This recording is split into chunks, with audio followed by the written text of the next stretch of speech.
Okay. I tried going live on Facebook, but Facebook wouldn't let me. I don't know. Some sort of nonsense about my the network, which is a bunch of nonsense. Because if that was the case, I wouldn't be able to do this video, would I? Anyway, so much for fascist book. This book's way more important. I just want to talk to you about two different things that took place today. Sharing some truth with some people. In particular, the Bible verse, Psalms 104, verse 5, which goes, he set the earth on its foundations. It can never be moved.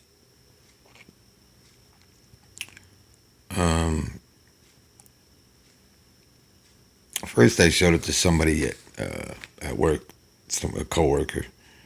But before I talk about that, I want to talk about what happened on the way home. Somebody who I had tried to share truth with Flat Earth, and literally on Christmas Eve, of all things. I actually had bumped into this person on the way home when I stopped at a store to get some milk and whatnot. And I told that person, I said, "Do you remember Christmas Eve?" And they said, "Yeah." And I showed them the verse that I just told you about, Psalms 104, verse 5. And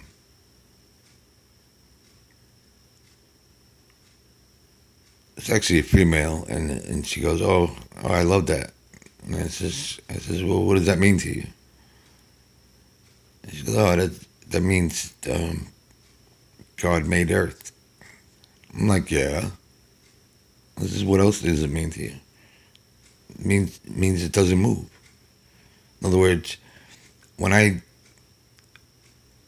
was discussing Flat Earth with this person on Christmas Eve, I made it very clear to this person that there's plenty of Bible verses that point to just one direction. And she kept saying, no, you're deceived, you're deceived. You know, blah, blah, blah, blah, blah, all that nonsense. I'm like, trust me, you got to read the Bible. Well, so anyway, after I showed her the verse, and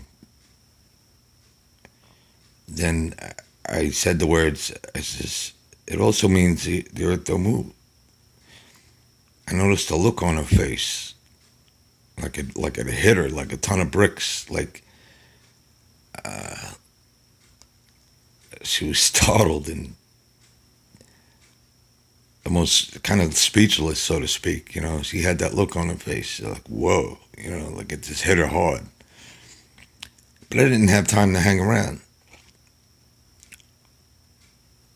And then I also pointed out, just to emphasize the verse that I showed her, I says, consider the fact your house is built on a foundation and it doesn't move.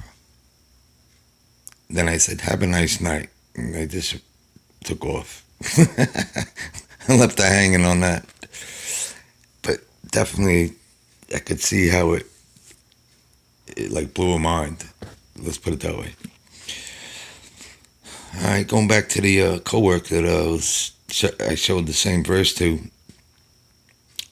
She's a older lady. She's in this, whatever, at least mid-60s.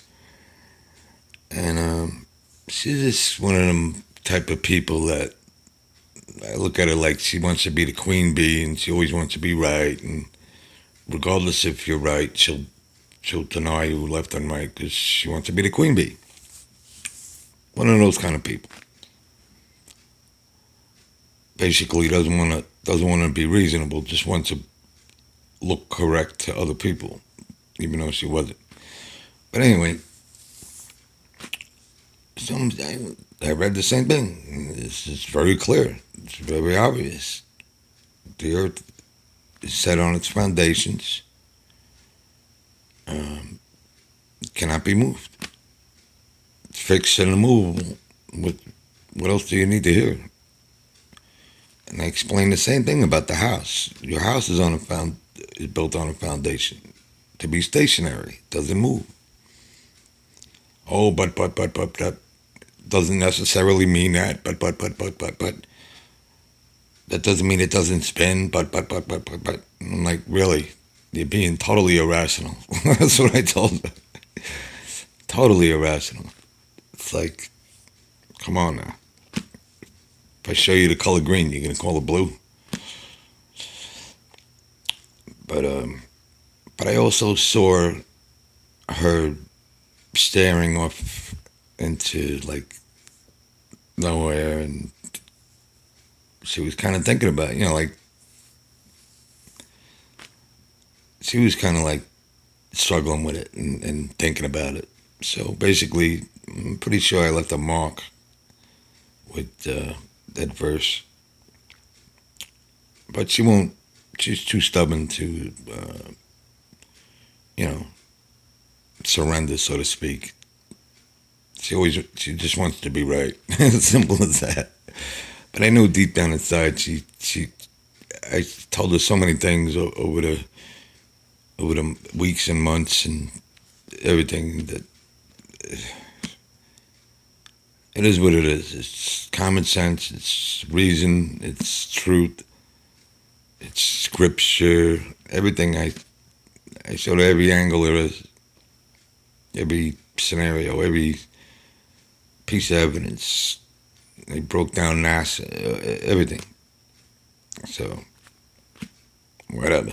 Do what you gotta do. That's the way I look at it. Live life in the dark. What can I tell you? It's amazing how people won't let go. No matter how precise you are, no matter how obvious things are that you present to them, they just won't let go. It's very stubborn. And that's pretty much what I wanted to talk about. I couldn't do a Facebook live feed. I had to come here. So much for technology. Ain't worth a dime in my book. The only thing that it's worth is that it connects us.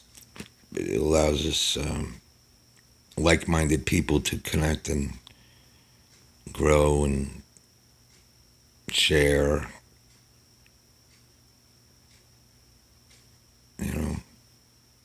We learn a lot together when we share, and we are reasonable and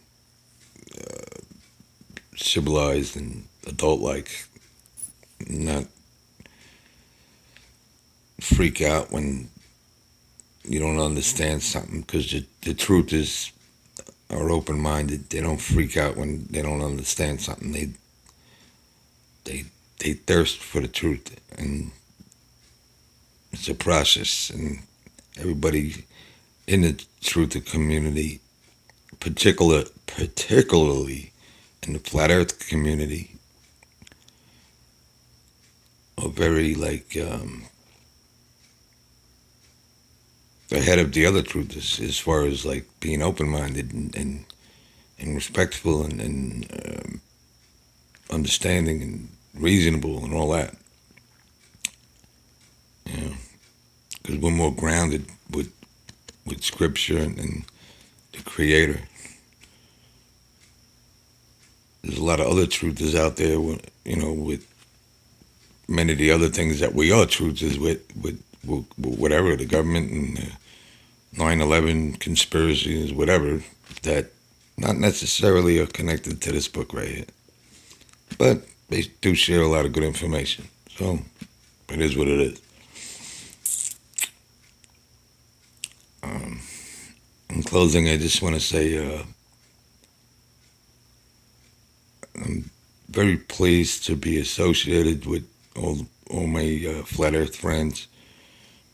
Um, to be friends with you and share and interact and so on, and it's like it's just a really beautiful thing, you know. Because it goes beyond talk, teaching people about flat Earth. It's like we're spreading the truth of this scripture of the book, the whole of the Bible. You know, we're doing beautiful things. You know, we can only be considered children of the light. Of, you know, that's what it's all about. We're definitely a select group, and we're blessed to be in this selective group and doing what we do. So, just I want to say thank you, and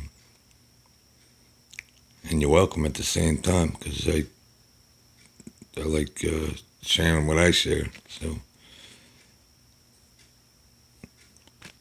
thank you, and you're welcome, and bless you all, and keep your head high, and you know we're definitely accomplishing things. Definitely spreading the good word. Have a blessed day, everybody.